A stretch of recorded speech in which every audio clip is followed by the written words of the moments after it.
I need a separate screen for this. Okay.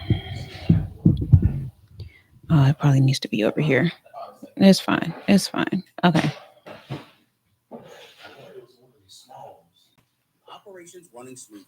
Navigate supply chain complexities effortlessly with SDI, the leading supply chain cooperative. As a member, you'll enjoy cost-saving opportunities, streamlined procurement, supply chain optimization, and access to a network of trusted suppliers like Ferguson, BDI, and Imperial Dade. Our suppliers are carefully vetted to ensure they meet our high standards for quality, reliability, inclusivity, and sustainability. Visit SDI.com today.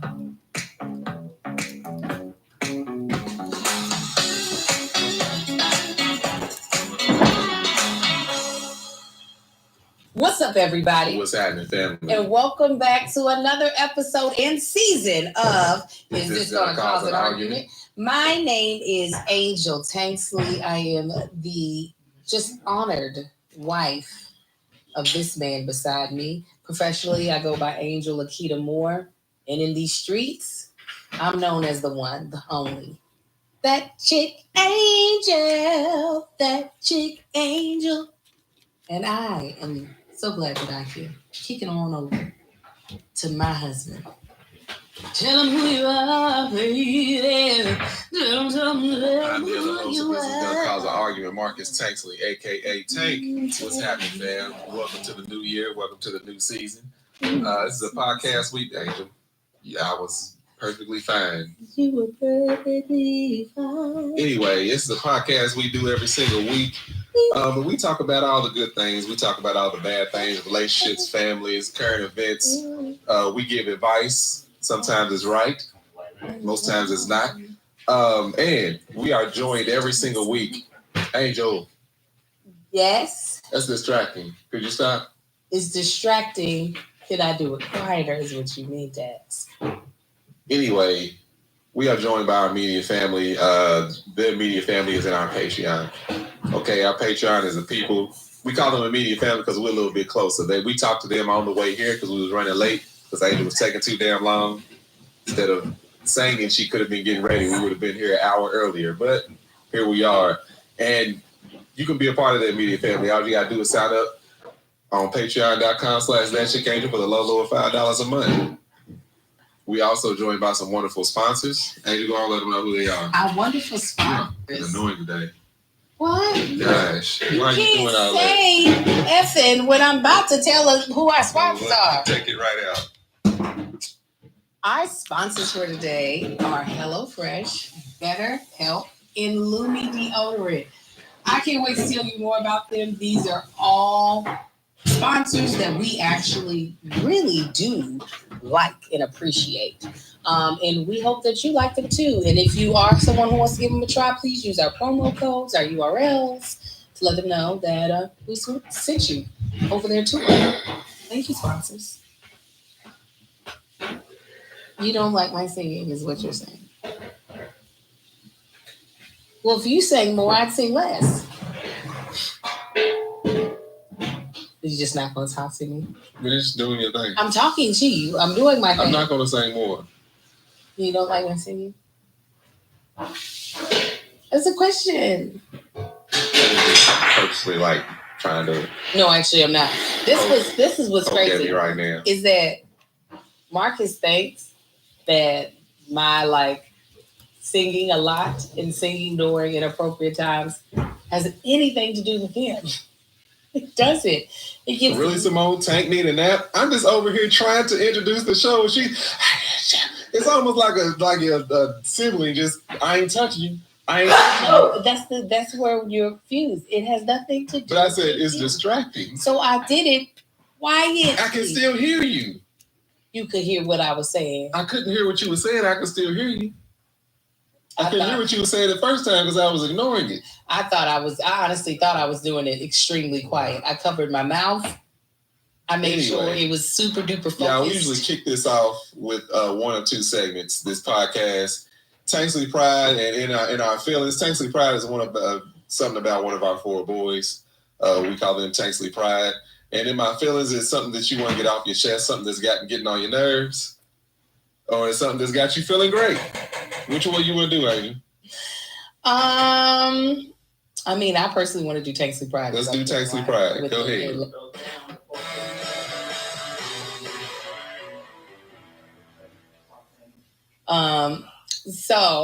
So many things that I could share because I just finished doing Kwanzaa with the boys. It is the most we've ever done for Kwanzaa.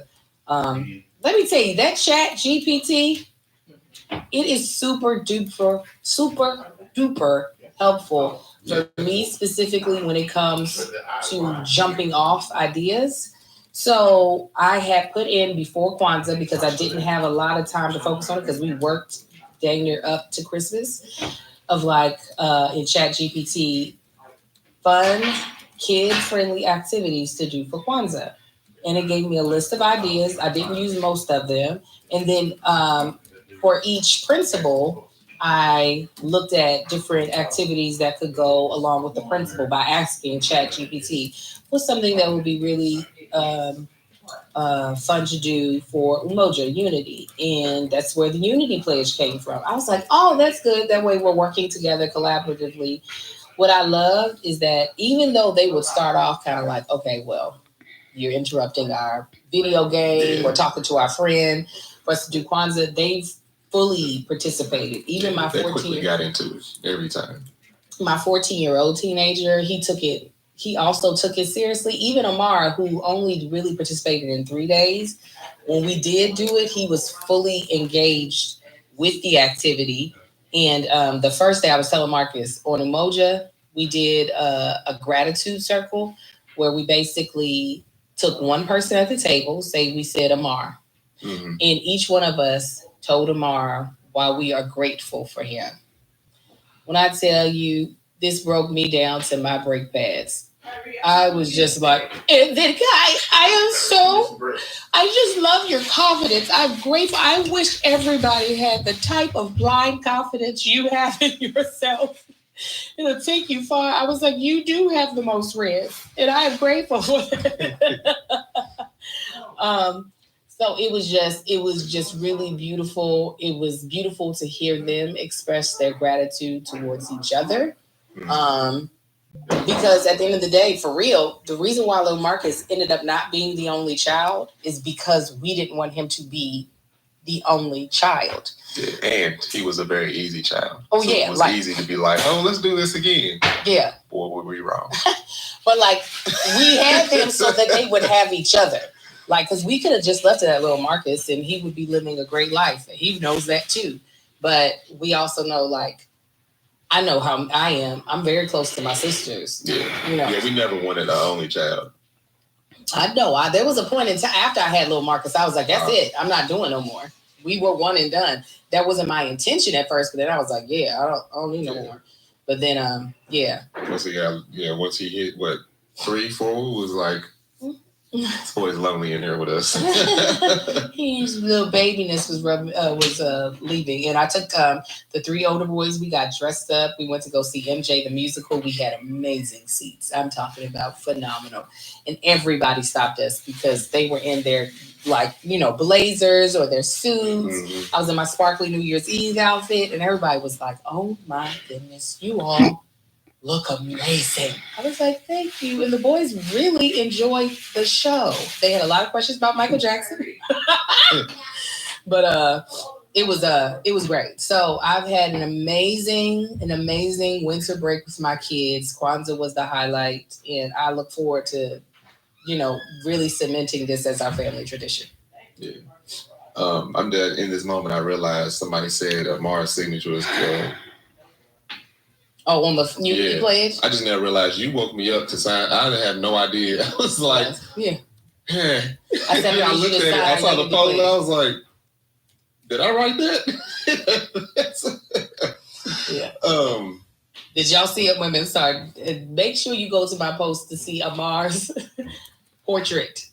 They did self-portraits for Kumba. Yeah. And Amar wanted to do it. And somebody was like, Amar's portrait looks terrifying. I was like, it does. It looks even more terrifying now that they've added more paint. It's amazing. Looking like the pictures. You remember that movie Bird Box? Yeah. The people that drew what they saw. Yes, that's exactly.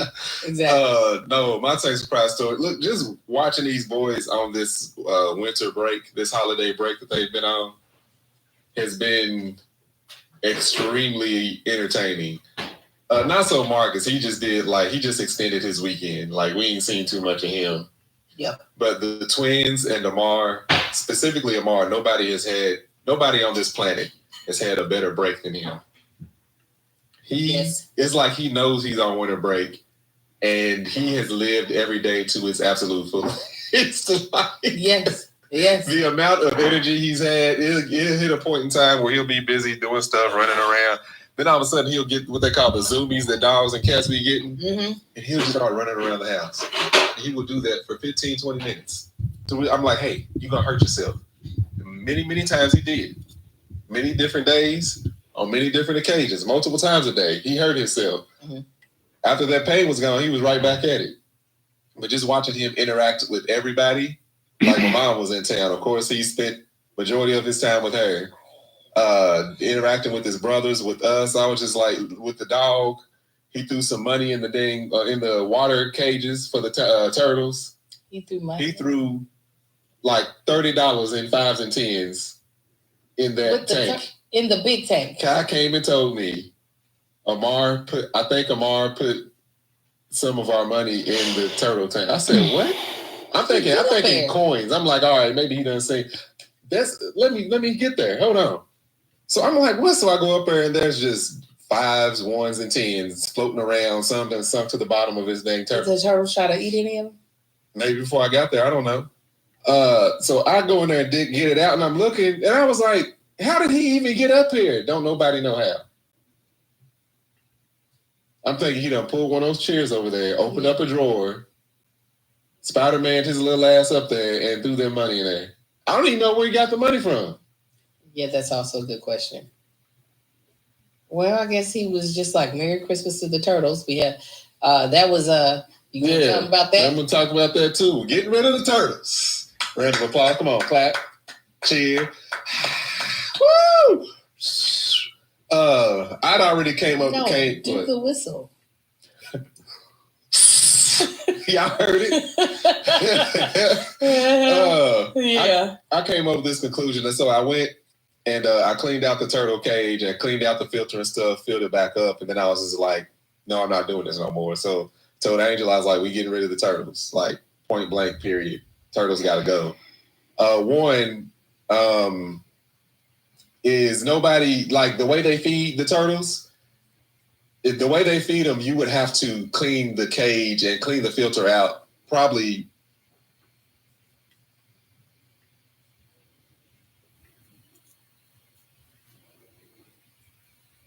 It is pretty self-explanatory. You're going through your pages and you are gathering all of this information.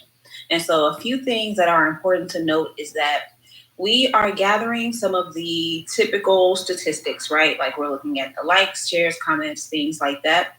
But one of the important things about an audit that I believe is often overlooked is that when we look at our numbers, we look at analytics, we don't actually know what to do with the information. Like, sure, I lost 10 followers today. Why?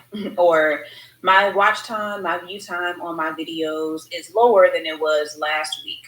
Why is this happening? So it encourages you to take a deeper look into what is actually happening and what is the reason behind your numbers. So let's say, for instance, I had a month where my numbers are really good. Like they're performing better, they're higher. What are some of the things that worked?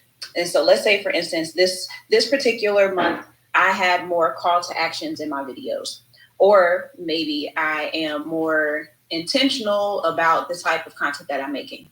Or maybe I'm making the type of content that people really are resonating with. So maybe they wanted to hear more of my voice. Or maybe instead of making shorter videos, I needed to make longer videos because that is how that's how I portray information. That's how I relay information the best. Or you may have the opposite effect. Like maybe your videos are too long and people are not actually watching them, or maybe they're all over the place. Maybe you can utilize a certain editing technique so that your videos are more cohesive or they're cleaner. There are different things that you can look at so that you can gauge what works and what doesn't. And then this also invites you to think about what changes need to be made so that you can start to change up your content strategy to make it more effective. And of course, one of the things that I don't believe that we do enough is that we are not paying attention to the questions, to the comments, and the concerns of our audience. So this invites you to write down specific questions. If you're on TikTok, this allows you to think about certain questions that have been put in your comment section. Or if you are going live and you are noticing that people are asking questions that you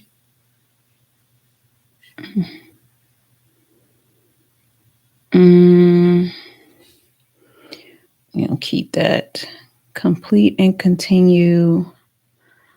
Okay, I think this part probably needs to be involved in now it. We are at goal setting. So we already know we're not setting goals. How are we going to accomplish anything if we don't have a direction for where we're going? So we have our content broken down into 3 different sections. So we have our quarter goals, and quarter goals are really good for you to think longer term. And this is still short-term goals, but it gives you a broader perspective.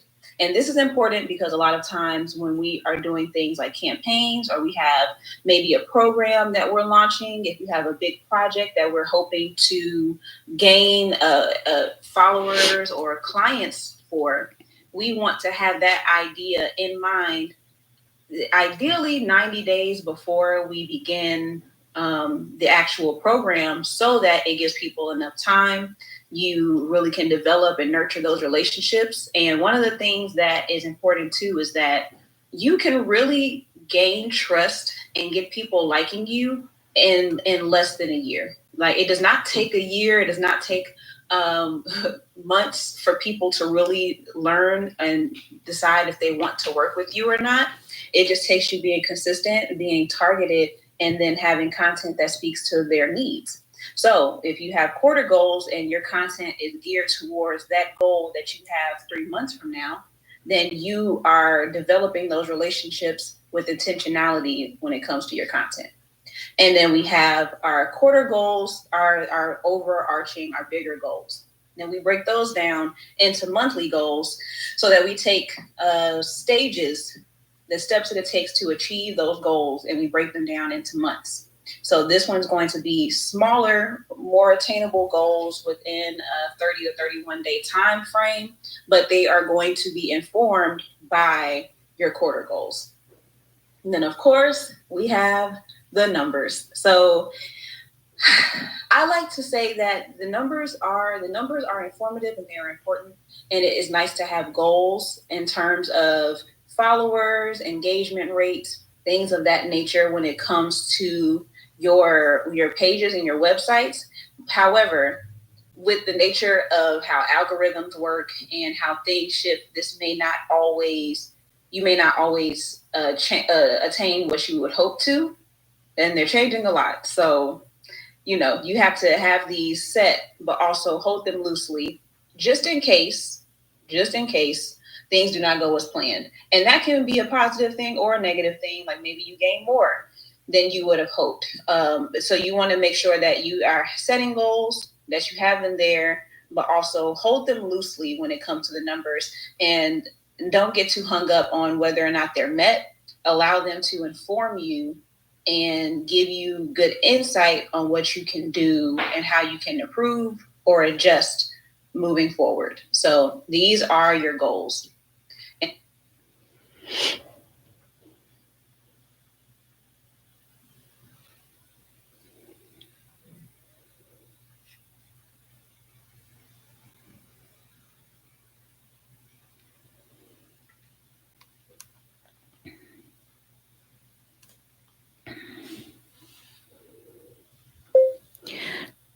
The content cadence is a concept that I came up with when I was trying to understand the best way to have a structure for how I create content in a way that made sense for me, because I was getting to a place where, oh, actually, let's stop this.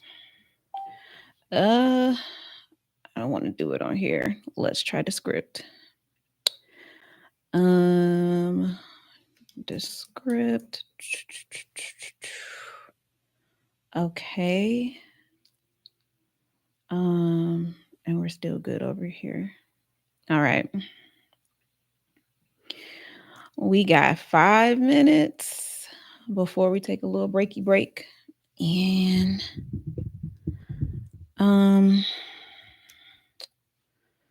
let's see. Ooh.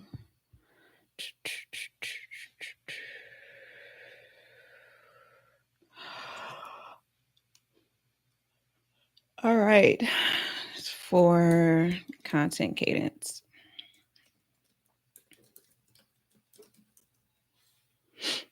If I was on a streaming platform, I could share my screen, but I am not on one right now. Okay.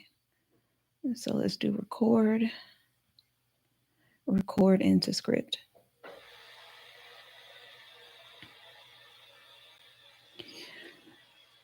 Content cadence is something that I came up with when I was trying to figure out how to create content at a sort of rhythm. Like that was the best way for me to understand how to create. I had tried all of the different content planners, and I never was really much of an administrator when it came to the way that I process information or even the way that I flow.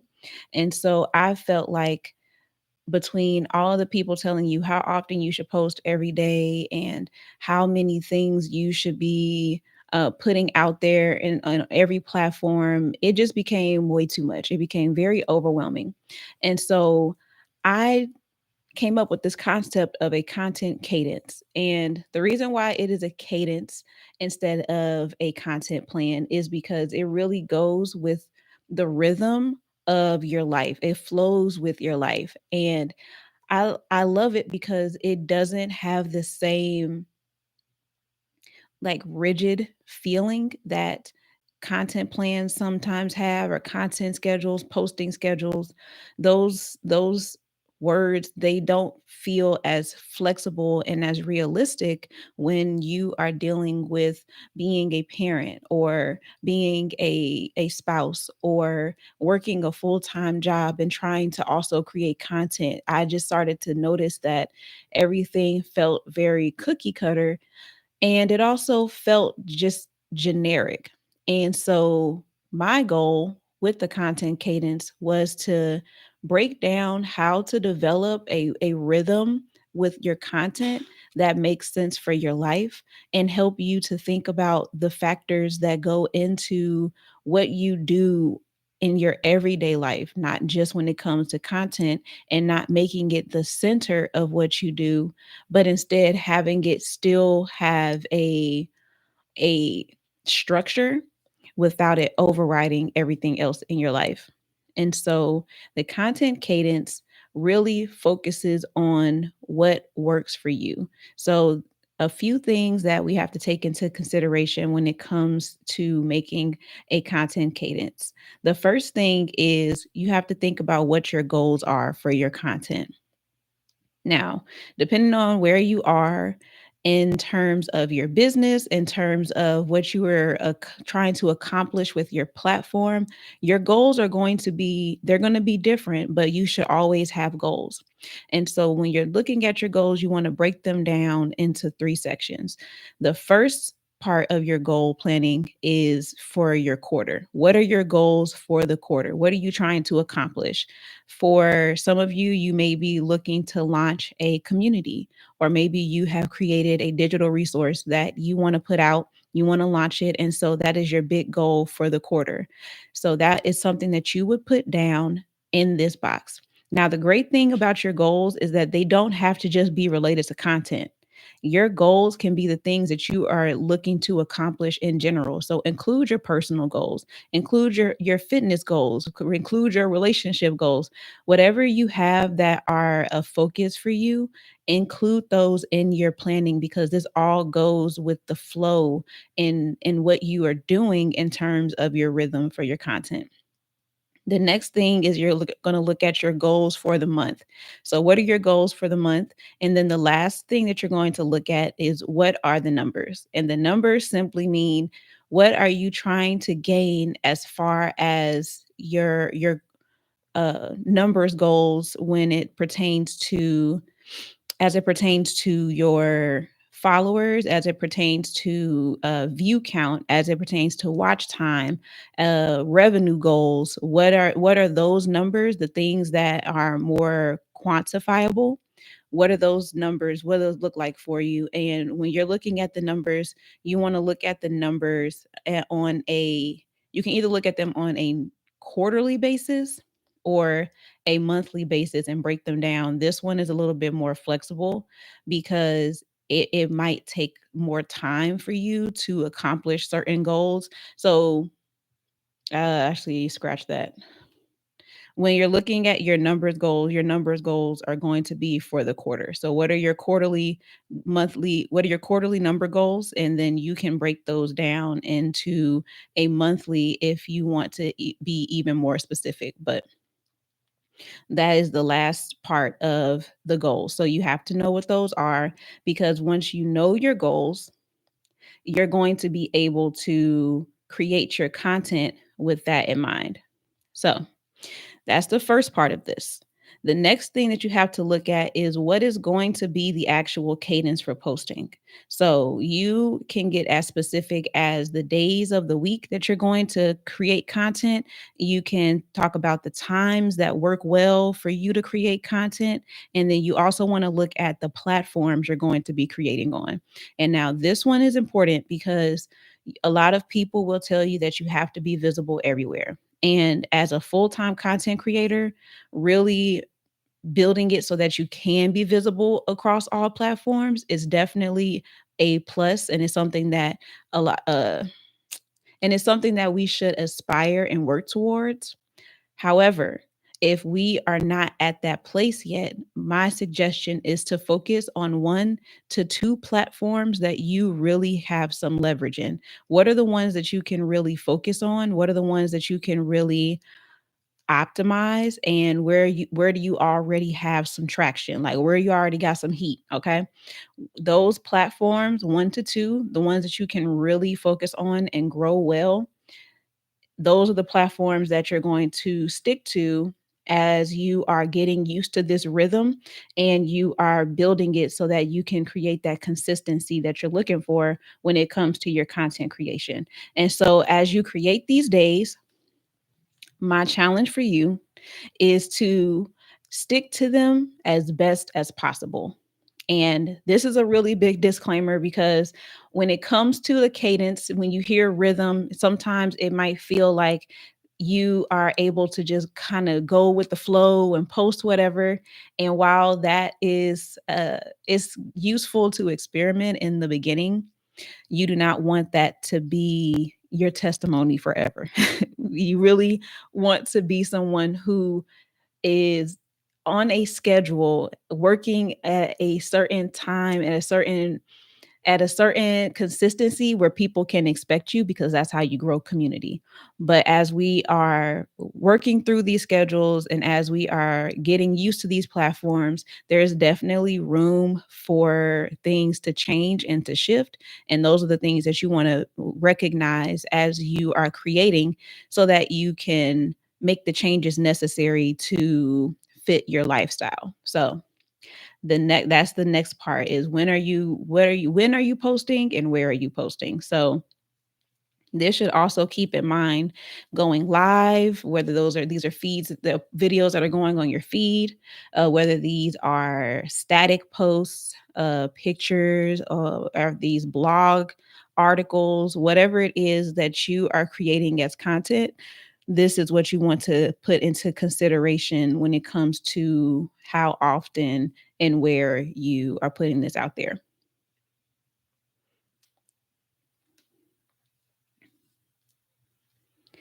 Now, here comes the fun part. We get to talk about the content genres that we worked on in the previous session, where we broke down how to figure out what type of content you create, what areas do you create in, what type of topics are you passionate about.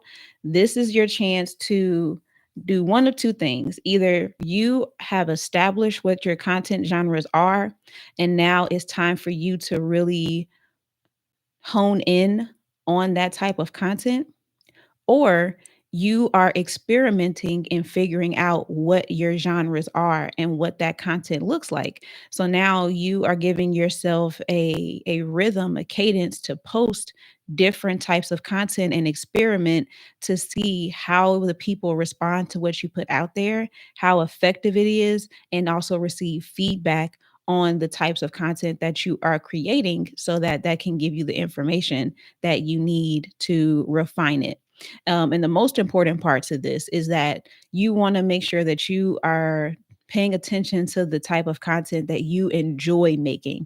What are the types of videos that make you feel like you're in your element? What are the types of content that you create that makes you feel like, oh my goodness, this feels like me, this flows, this is, there's a certain ease to it.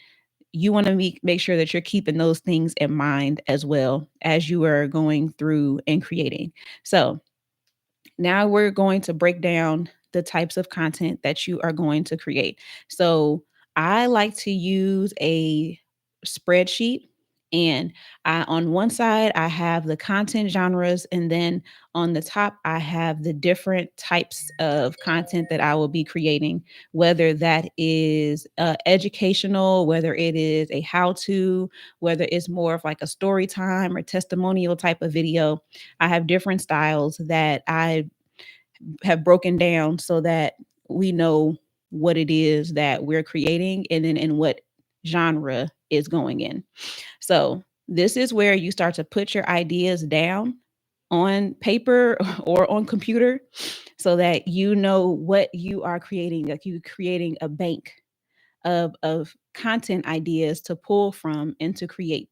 And so this is important because when you have this bank of content and when you really take the time to sit down and think about the types of things that you can create, once you know your rhythm, your routine with when you're posting, how often you're posting, what kind of content you're going to post, then you have the ideas coupled with it. Now you have all of the elements necessary to create on a consistent basis. Not to mention, you also are able to look at your goals and create content that aligns with those goals. So that is kind of like the formula that we're using here. We know the genres we're creating in, we know the style of video that we're creating, we know the reason why we're creating the video, which might in some videos be your call to action, or in some content is going to be your call to action. We know the style and the way that we create, and then we also know what form of content this can go in. So sometimes you might have a topic or some content ideas that are better suited for a live stream. Maybe it's so dense, there's so much information, it's easier for it to be a live stream topic. Or maybe you have something that's better written down. Like the way that this looks, this is content that I really want to be evergreen content. I'm going to record this and put this into a podcast or make this a blog post. So you really have that freedom to take these ideas and these concepts and to make them fit into the style or the form of content that you are trying to create.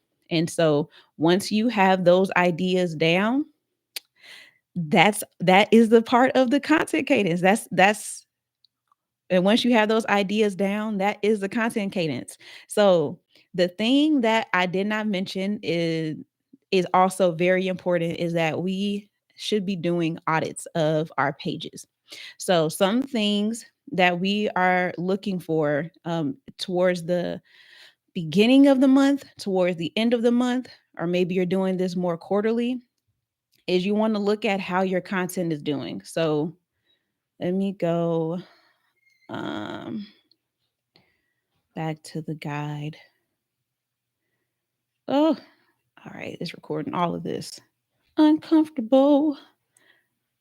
Nope, not that. Workbook. There we go. Awkward silence. So when we are doing an audit, this is the information that we're looking for. We are looking for the engagement. So that is the likes, the shares, the comments on our content. We are also looking at what worked, what didn't work, and why you believe that it did or did not work. Like, what are your observations on that? And another important thing to look into and to recognize is what are the questions or concerns that are coming up from your audience. What are the things that they're telling you? What are the things that they're requesting from you? What are the questions or the things that you are noticing that they are really responding to? Those are things that you really want to make sure that you are aware of and that you are paying attention to, because all of that is good information and it helps give direction for your content in the future. So, those are things that you want to look at towards the beginning of the month or even at the end of the month. And oh, that's all of it. Okay, let me re record that part. Okay. So the last section that we need to talk about is the audits. So audits should be done towards the beginning or end of the month or the quarter. This is something that you should be doing consistently. And there are a couple of things that you need to look out for when you are doing an audit. The first thing you want to look at are your analytics when it comes to the engagement. So that's your likes, your shares, comments, views, watch time, whatever is relevant for the platform that you are using. And you want to see how you're doing. You want to look at that and gauge how you're performing and how things are progressing with your content. You want to look at what worked and the reasons why. And then you also want to consider what changes do you need? Do you need to do more talking videos because people really respond well to those? Do you need to do more content where you're responding to questions in your comment section? Do you need to break down certain concepts more, or do you need to stick to one concept more? These are things that you want to look at as you are auditing your content. The last thing is that you want to pay attention to the questions or the concerns that are presented by your audience. And this one is one that's overlooked often because we don't often value when people engage with our content. And so when people are asking you questions, or when you notice that when you post on a particular topic, more people are engaged with that topic, when you see people asking you certain types of questions, these are things that you want to remember and put down, because that is giving you information that lets you know what your audience is looking for from you, what they're responding to, what they enjoy, what they want more of. And those are all things that you can use to create in the future. So when you are doing this audit, y'all, please do not skip the audits. Really look at them and bring them into consideration. And the important thing that I want you to remember, that even when you're looking at these analytics, you're looking at the numbers and the engagement, don't allow this to be the thing that completely takes you off course from what you want to do. This is an opportunity for you to take what you want to do and what people are looking for and find where they come together. You want to really see where they overlap, and that is your sweet spot for creating content. So, that is how you are going to create your content cadence.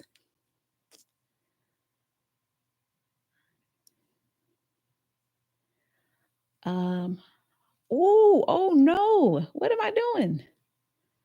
Ah, man. Okay. Ooh, it's getting weird. It's getting weird and I'm still talking. Oh man, it's gotta transcribe all of that. Oh, it did it. Thank you. Thank you. I just recorded the chapter for I just recorded the chapter for creating a content cadence, and I honestly, this is my little confession here. I That's the one that makes me the most nervous um when it comes to writing this workbook. Uh Actually, it's not the one. This is the one I wanted to do the least. And the reason why is because I'm not a social media manager, like, at all. Like, I'm not a social media manager, and I'm okay with that. But I feel like even for people who aren't social media managers, or where like organizing and administration is not your strong suit, sometimes we feel intimidated by the idea of being consistent and being committed to being present online, and just creating content in a predictable way instead of just being all over the place. And so I was I I get challenged by that because I don't feel like I'm the best person to talk about it. And what I love about the way that I get to talk about it is that it is not I'm not talking about it from a space where I got to fake it. Like, this is the way that makes sense to me, and this is the way that I create content in a way that is still following a rhythm, is following some sort of cadence, and I'm okay with that. So I love the thing that I love about it the most is that I really do believe that it works well for people who are really getting really getting started, because at some point, hopefully you do get to a place where you can hire a social media manager, and you can have people who maintain your pages, or even who can help you build it on a larger scale. But I think that for the people who I am creating this for, this is where a lot of people are at. And the way that I break it down here, I feel like it makes sense. And so as I'm thinking about that though, now I'm like, oh, is that limited? Am I only serving those kind of people? The workbook is for those people. I'm just gonna put it that way. But I do see how this concept of having a content cadence, and not necessarily, a content schedule or a plan, but really having a rhythm for how you create, is really going to be helpful. And as I'm talking about it, I feel like it's going to definitely kind of counter the over not it's not over consumption, but it's a lot of pressure being put on people to create in at a certain rate. And I see that being the thing that is going to burn a lot of people out, especially the people who are creating and this is new to them. Like, people who are just getting started, there's so much information out there that's like, you got to create this way, you got to post this much, you got to make this many videos. If you're not on all these platforms, you're not doing your job right. And that's so discouraging. That's so discouraging. And it's the perfect trap for people to end up just creating just because. Like, that, I feel like that's really how you get into that 9 to 5 content creator trap, where you are working and creating to feed the algorithm, and you're not creating because you love it, because you enjoy it. And I honestly believe that there is space for both. And I also believe that the creativity and the authenticity and the humanity in creating content and just being a creative in general is sapped. It's drained when you are doing it from a place where you're trying to keep up, where you're doing it from a place of lack. And that reminds me of this quote that came to my mind a few months ago, where uh creativity creativity does not thrive in lack. It thrives in abundance. And so when we are in a place where we don't feel like we're lacking, where we don't feel like we're missing what we need, where our needs are being met, we can create fully. And I feel like that counters that whole idea of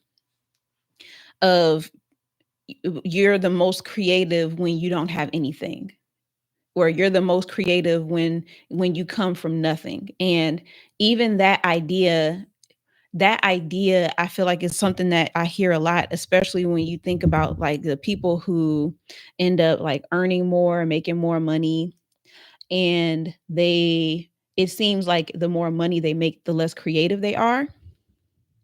And I don't think that that's what's happening.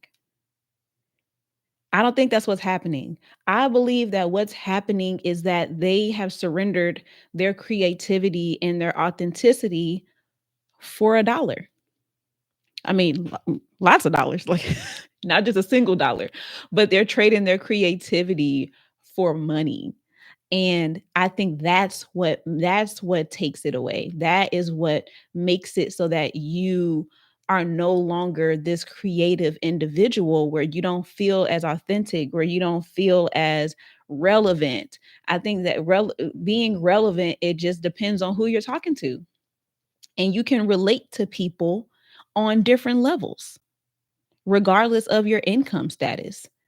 And so the reason why is because you're still operating in this space of I don't have enough. So I need to create this way in order to appease the people who are going to cut the check. I need to create this way in order to appease the algorithm so that my content can be seen by the people I want to see. So I can get the views, so I can get the likes and the comments and the shares and the virality. That's what people are doing. And that's why the creativity is gone.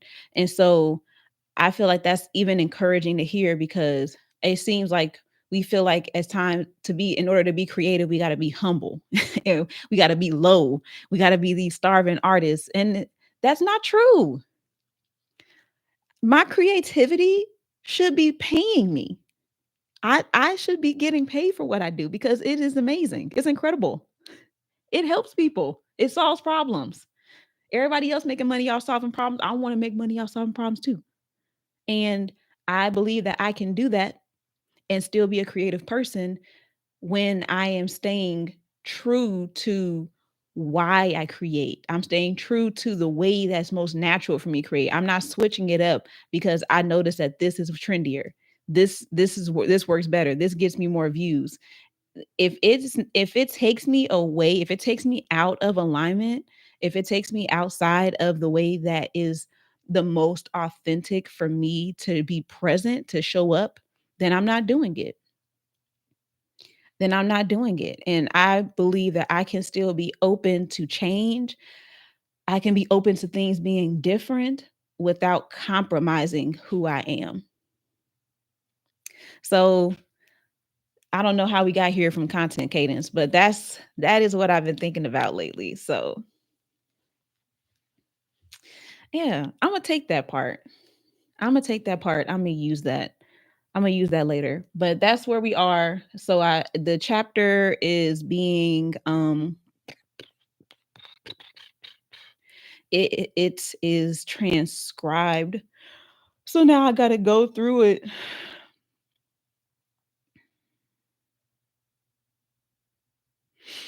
And I gotta edit it. So I think we did good. Um what I really want is to not be on here by myself. That's what I really want, but it's okay. We're getting work done. Um, we are definitely getting work done. And I don't know what time I started talking, so depending on what that is. Um,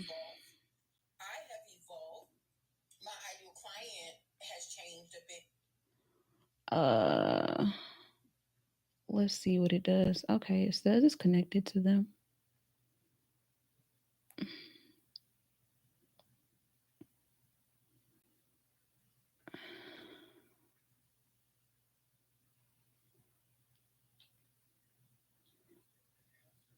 No, it's still not.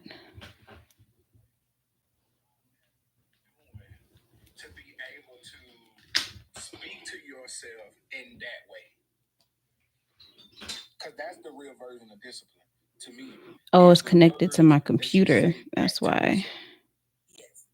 I Okay. I don't really know how to Output. answer that, but Yeah. I can say that I feel like I've always led with that from the beginning, so I'm always trying to check myself.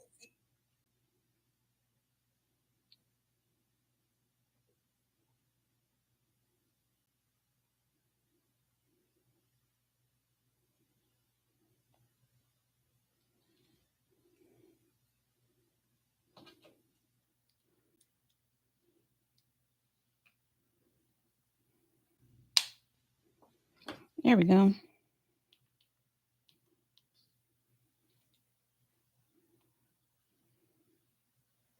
So that's Oh, how it is for me. there it went. I hope I answered your question. You did. And any of y'all, you can answer too in the chat because, like, I've been talking to them about discipline like the first 10 days. And I've been explaining to them that the epic center of discipline, yes, it is being able to No, I think it's gonna create connect. something. But if we look I'm at taking my discipline, little break, y'all. I'm gonna be back writing in like I think I still got 10 more minutes. I'm listening to another friends live right now. They're talking about discipline. is the ability to consistently do something that causes change. I'm gonna say it again. The ability to consistently do something that causes change. And number one thing to that is your thoughts. Because your body will just follow whatever your mind tells it to do, even if it hurts. Mm-hmm. Hey Jada. Hey Jada. So this what you're doing, and a couple of us may not be able to answer that yet because we're so early in the process. But you're establishing the discipline because you're making change. Instead of you saying what you usually say, Also, I'm hungry. a discipline to consistently say something different to yourself. Mm-hmm. Yeah. Yeah. That's it. Dawn just said it. Mm-hmm. Yep. So, which is good because, like, we in the year of the open door and opportunity, right?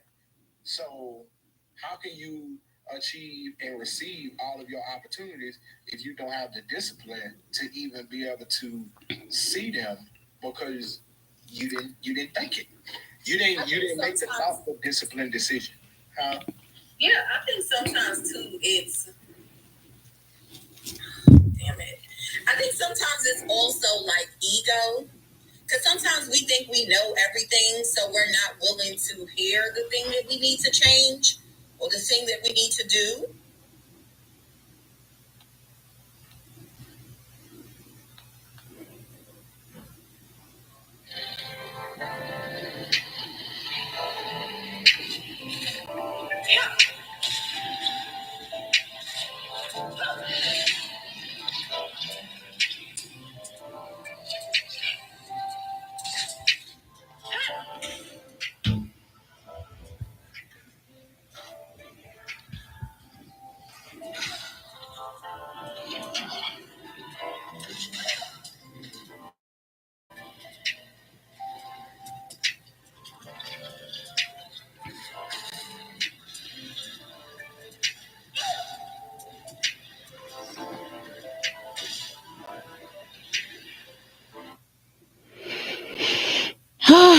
Okay.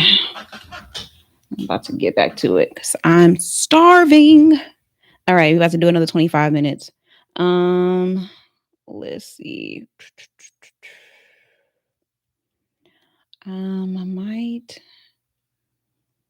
I might do this later. Okay.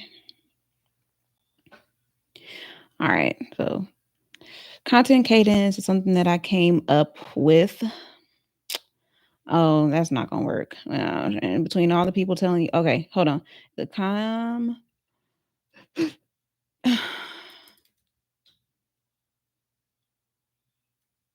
is it playing? Create content.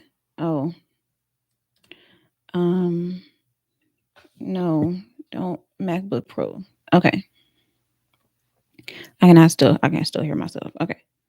Content cadence is something that I came up with when I was trying to figure out how to create content at a sort of rhythm. That was the best way for me to understand. Um,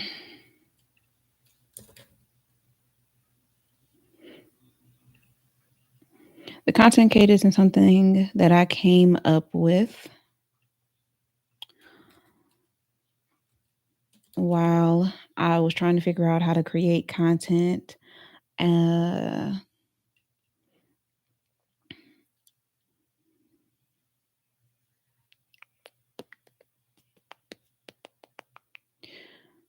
That's not going to work.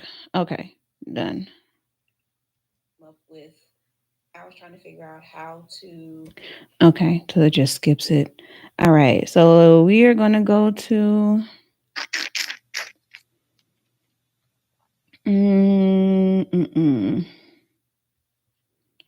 Let's see.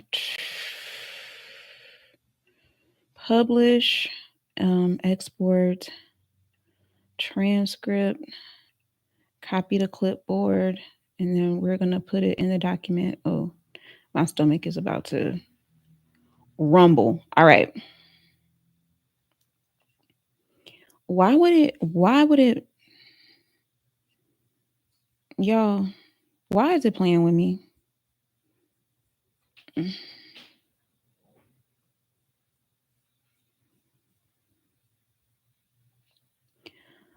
Okay, I'm about to delete this.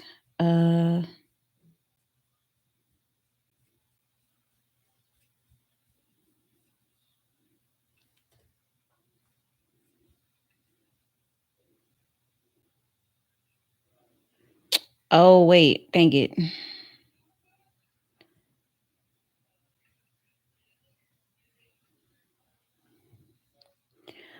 Okay, I know what I'm gonna do. I'm gonna take the I'm gonna take the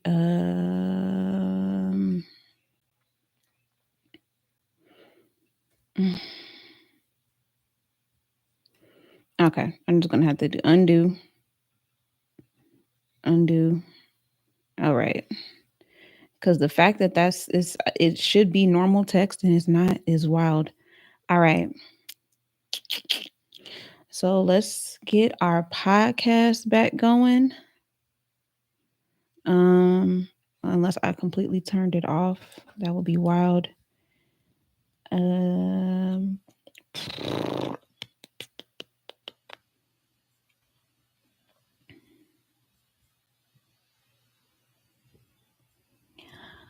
Blame it on me. Probably once, twice a week. Right now, I do it about once a month because the way I feed them, I make sure all their food don't go right over to the filter and clog it up and the water get all cloudy. Twins don't know to do that, even though I instructed them to do that. Even cleaning the cage out, the thing is heavy. Nobody else can pick it up and carry it downstairs to dump out the old water, to put in new water and wash the whole thing out, spray it off. Nobody else can do that. I'm like, this is solely falling on me, and I'm not doing it. I didn't want these damn turtles. I'm not taking care of them. And then in the discovery and the realization of me finally saying we getting rid of these, we know the size turtle, his eyes done swell shut. He can't see. The turtle ain't eating. He over there just, what's that movie? Blind Fury. Just, he can't see. So we had to look that up one of them weekends. I don't even know if it was a weekend. Angela Kennedy was calling around trying to find a vet. Is Ujama, because that's why you had to do Kwanzaa that day. Yeah, I had to do Kwanzaa with him that day. The 27th or the 28th. Yeah, so they going around trying to find a vet to take care of a turtle. Apparently, that's like the anesthesiologist of vets is somebody that works on reptile. I don't understand why they're considered exotic pets. You can go out to any pond or lake and find you a damn turtle. Why is that exotic? But anyway, so all them people, every single turtle vet was gone until like the 15th. And they was like, well, the turtle gonna be dead by then. But apparently these things can live a lot longer than we thought without food. Yeah. So hopefully I'll be able to get him into a vet this weekend. There was one that had openings on the 6th. So hopefully we'll be able to get for Zach. We went to an ER, me and Kennedy, my assistant, we went to an ER and we were going to be there for like 3 or 4 hours. We already had dinner plans with friends. And so I was just like, give me the turtle back. I was like, because they told us to come at 5. We thought it was an appointment at 5. It was, no, just show up and wait at 5. Yeah. Well, I could have showed up at 2 and waited. Why y'all having me come so late? So we got to get like, as much as I don't want these turtles, I do like animals. So I'm like, we got to get him well, and then these things is gone. I heard that there's a turtle sanctuary. Did you tell me that? There's a turtle sanctuary in Calabasas? Yeah. Oh yeah, well they was going. That's where they was going to be God's pet, regardless. Either somebody's going to come get him, or he's going to put it in the Lord's hand, because these things are going to get dropped off in their body of water. So they will go to a turtle sanctuary to be with their people and their kind. But the way I explained it to the boys, I was like, it takes a lot. I said I didn't know this before y'all got these turtles, but it takes a lot to take care of any aquatic animal, anything that has anything to do living in water. Takes a lot of work. I said Lottie, for instance. This dog is very easy. She don't need to be walked because our yard is big enough. Y'all don't bathe her. Y'all don't even clean up after this dog. The only thing y'all need to do is put water in her bowl and food in her dish. And she's a grazer, so you don't have to feed her at a certain amount of time. You can just keep food in her bowl. She only eats when she's hungry. I said, but guess what y'all don't do? Don't nobody do. Keep water in this bowl or keep food in this bowl. Look over, the bowl is empty. Both bowls are completely dry. And I'm like, that's a problem. I said, y'all need to learn this responsibility. When I was coming up and I had pets, if I didn't feed them, they was going to die. I was going to get in trouble, and I wasn't going to get no more. So I had to take care of my animals. Y'all don't do this. Y'all don't care to. Because if you did, it would be taken care of. Y'all care about these tablets and switches. That's why they say charged. So I said that for that reason, these turtles are gone.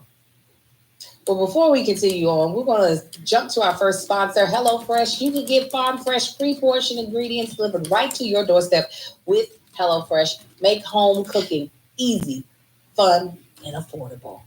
Listen, that's why it's America's #1 meal kit. We, the Tanksley, started off our new year with some HelloFresh. I made these amazing taquitos last night that the kids murdered, and so did my husband, with a nice little guacamole, and it was another. I made fresh pico de gallo. I sound like a chef. Okay, that's what HelloFresh does for me.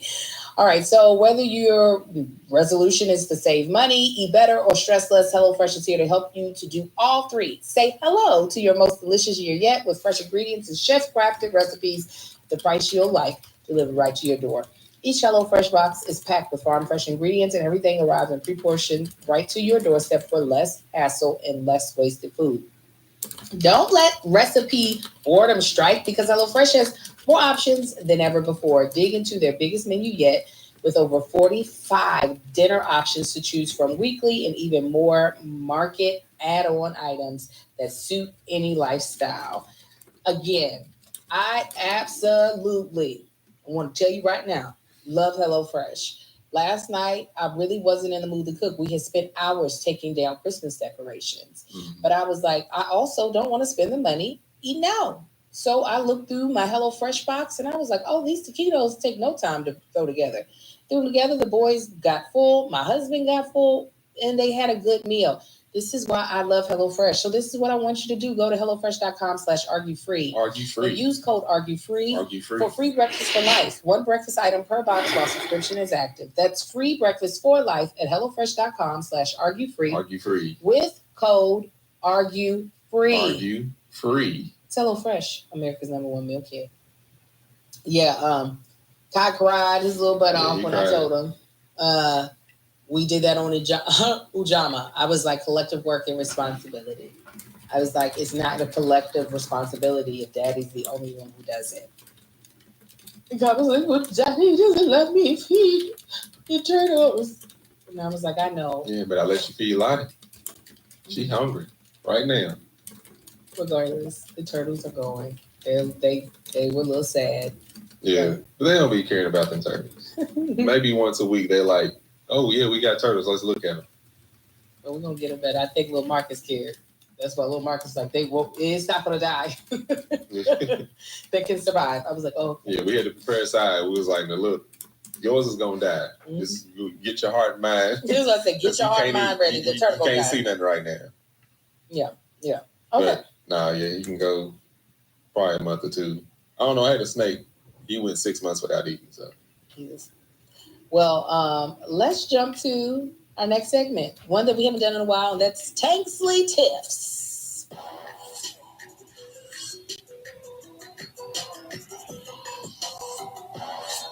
So, as a reminder, Tanksley Tips are, first of all, this podcast is called "Is This Going to Cause an Argument?" And sometimes arguments naturally ensue because he's him and I'm me. Well, Tanksley Tips is me bringing up something that we do argue about on a regular basis that's typically a lighter topic. And I don't think we've talked about this before as a Tanksley Tiff, but we have talked about it and argued about it, or actually you've held your tongue and wanted to squeeze my head off of my neck. And that is tidying up. That's not a light subject, though. Y'all probably didn't catch it. I could see it because it was my husband's body posture just changed.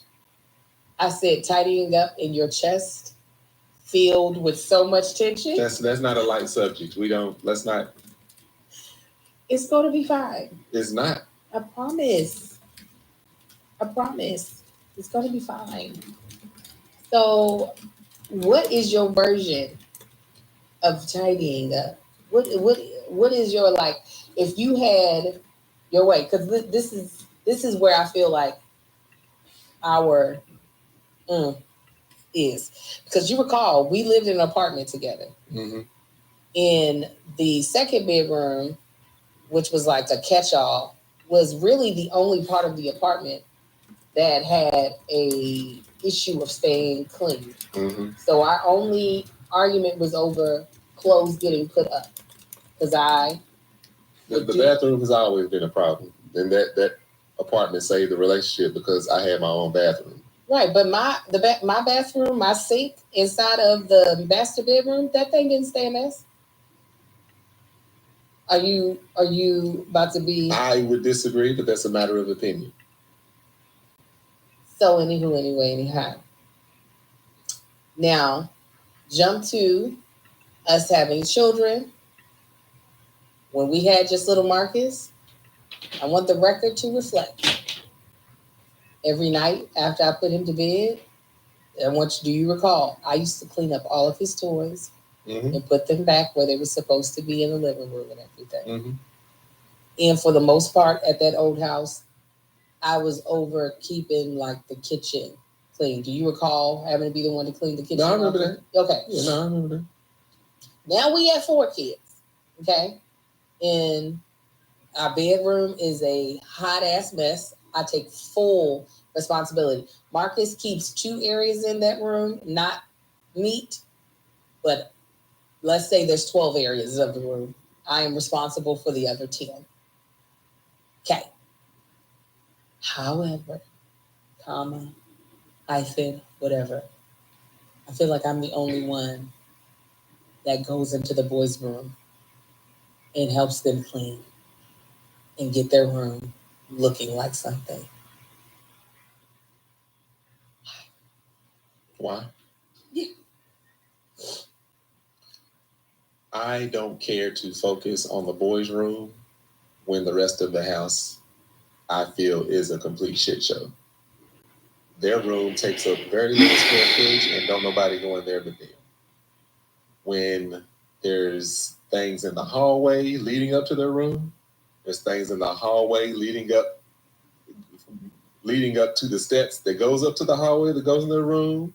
When the living room is a shit show, dining room and the other living room, when there's clutter everywhere, I don't give two shits about their room that they only sleep in. I could care less.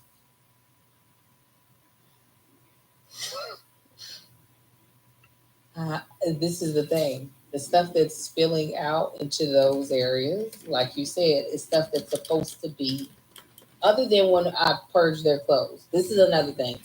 A lot of the mess in our house is either clothes related or paper related. The paper related stuff, I don't think I get a lot of help with. And that's our mail. Like I'm constantly having to sort through the mail, open the mail, and then figure out what needs to be filed. That can be The clothes that end up being scattered about, either mainly it's the boys' clothes, and then it'll be mine on top of it, like this jacket or like a pair of shoes. So I have to like constantly remind myself by the end of the week, take all your goddamn shoes back upstairs, Angel. Take all your jackets back upstairs, Angel. So that's sure the reason to why add I feel like if their room was clean, segment, they would know where to take their stuff. Break away section here talking about how to take your ideas as they come to you and creating a flow to capture them in notes, journal, etc. And then bring them to one central location to reference later. Boom. Okay. A lot of mail, not envelopes, packages. These packages are opened. The content of the packages is removed from it. I like to use a spreadsheet as well as that the remainder of the includes boxes, the filler, my content genres as well as that stuff just kind of stays in that area. the I'll say, hey, different types of content I so that happens a lot. Could create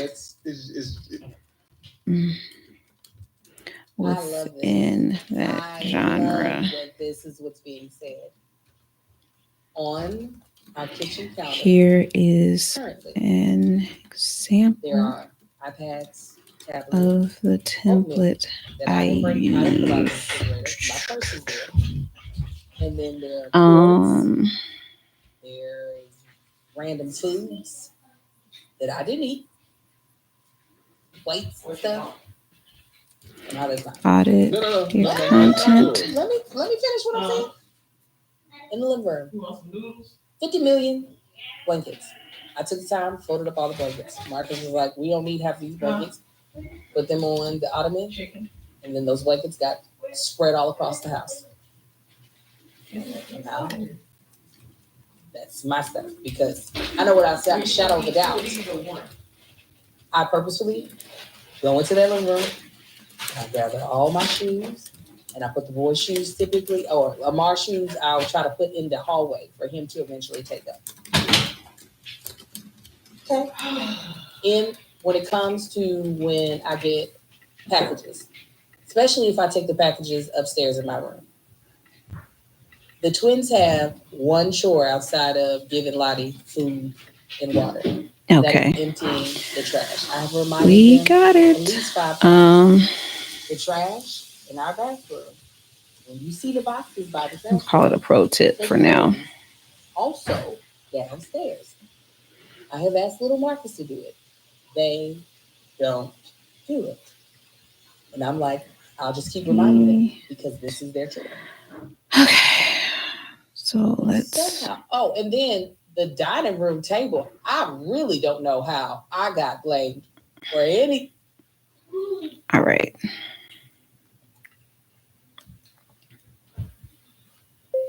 We can't always know when we are going to get a great idea for content. That's why it's important to have other places to jot down your ideas as they come to you so that when you do come to put them into your content bank, then you already have inspiration to pull from.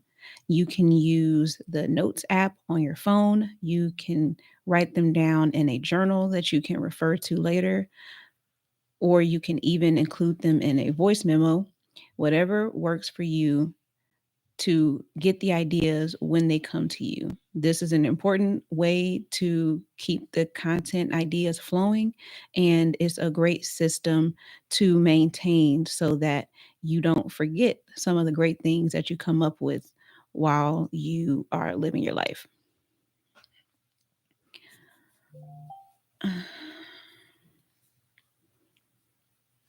Why does it keep thinking I'm saying content and saying content?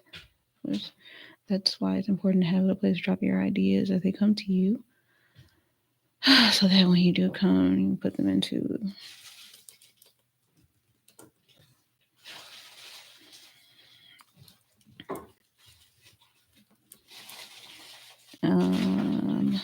And I also don't know why life is capitalized. What is happening? You just be doing whatever.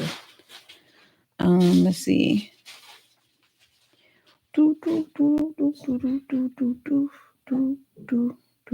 No, I don't want to suggest edits. Let's see.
Don't put your lips on it like that.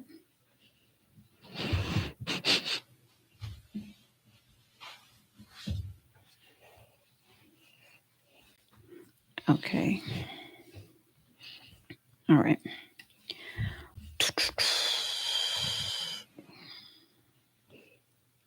Stop.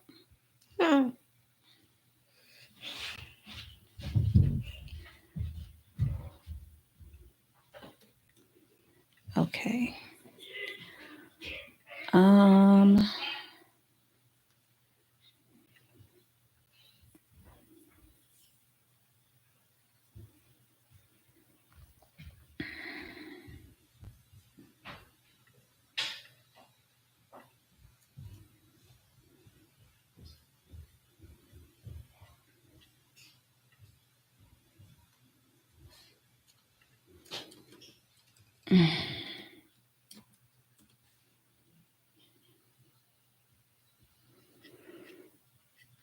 All right. So let's see. I'm about to record this actually. All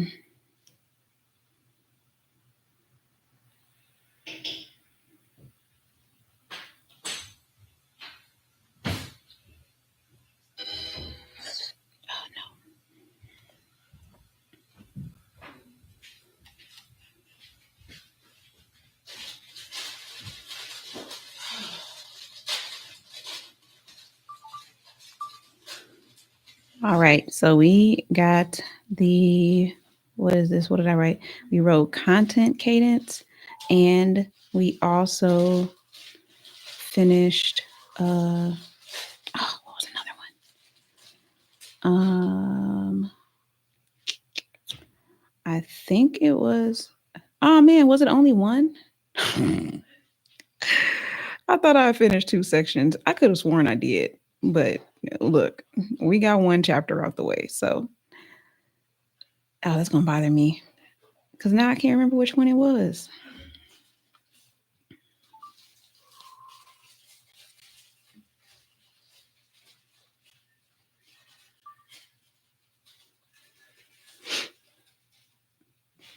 Let's see if it even focused on me. I can't tell.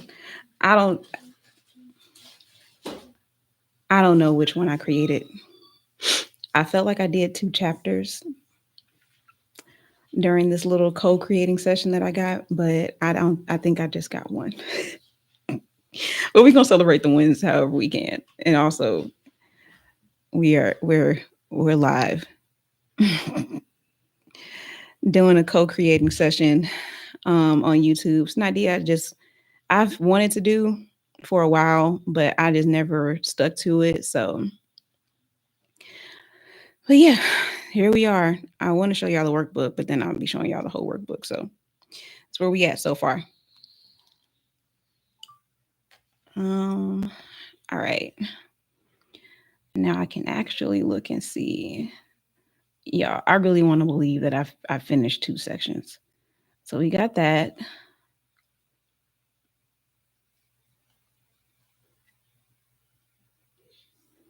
No, we only did one. We only did one. It's okay though. What did this take? That's good information to have. It took me an hour, 21 minutes with the breaks in there, but it's finished. It's finished. And that's all that matters. That's all that matters. All right, but I am going to get off because we have finished this chapter. I did not get up and do nothing extra. And we have the content cadence down. Now, what I do need to do is put the actual well, you have the questions here. But I want to put the pages in here that I referred to. Let's see, include the pages from the content cadence workbook in the final copy. Boom. We got that done. So the last sections that I got to finish, the method to the madness. Help, I'm all over the place. I think that is the one. We got origin story. Let's see. Help, I'm all over the place.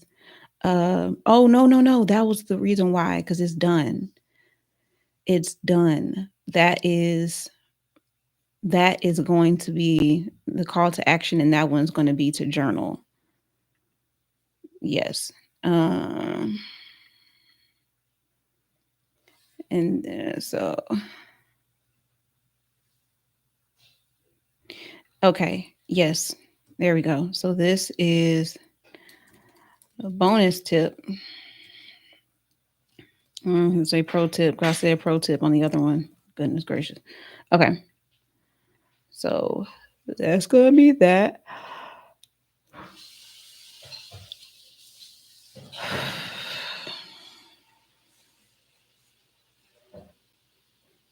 Mm,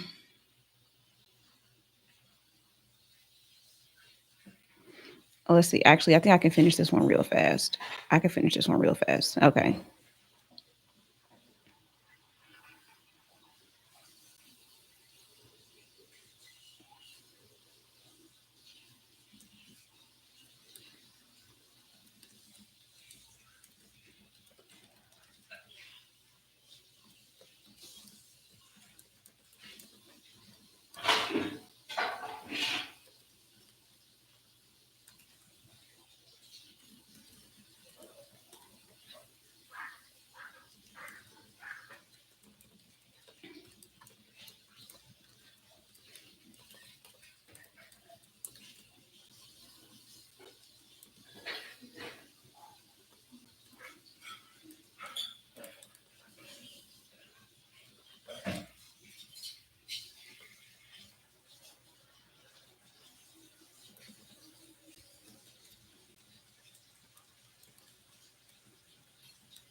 Okay.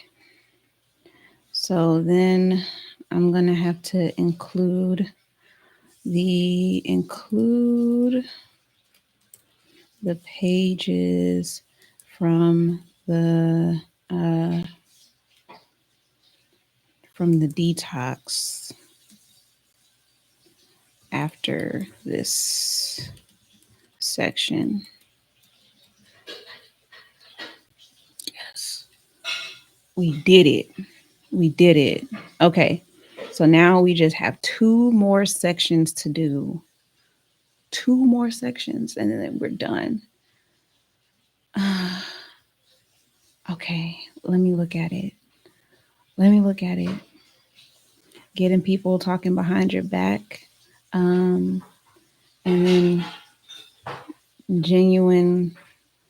building genuine connections and collaborating. So get people talking behind your back.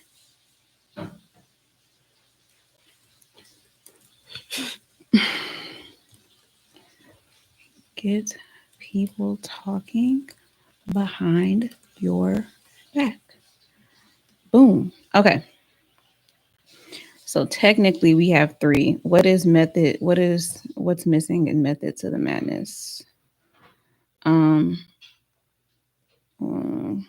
Creative rest, closing paragraph.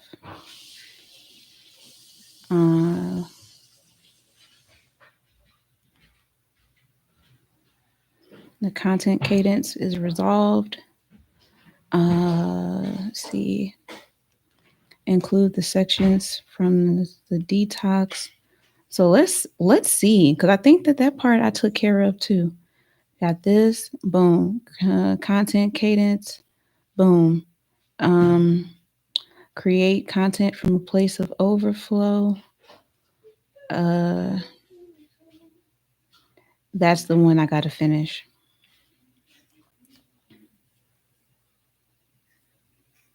Incorporate rest.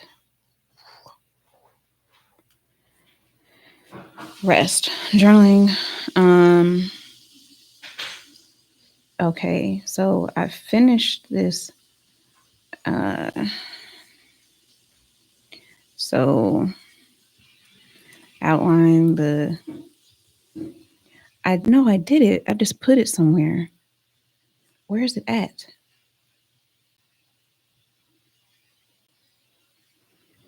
Okay, so I did creating from a place of overflow.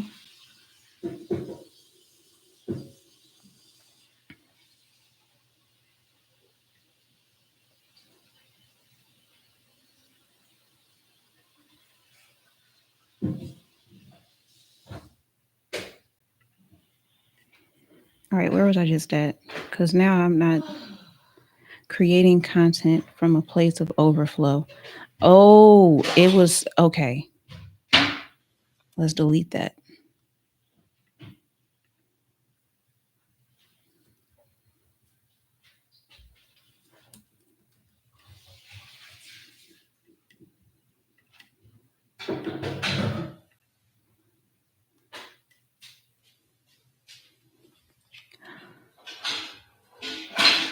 Okay. Creating from a place of overflow. It was on there twice. Now it's not on there no more. Oh, okay. I fixed that one. I still need to have another reason to rest. I probably should look that up. I'll make that research. 6. Creating content cadence. Creating from a place of overflow.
We got one more section, y'all. One more. Also, this feels like deja vu.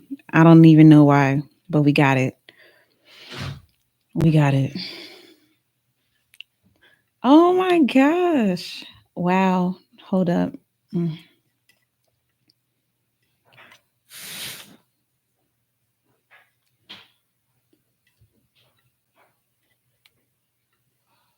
Mm.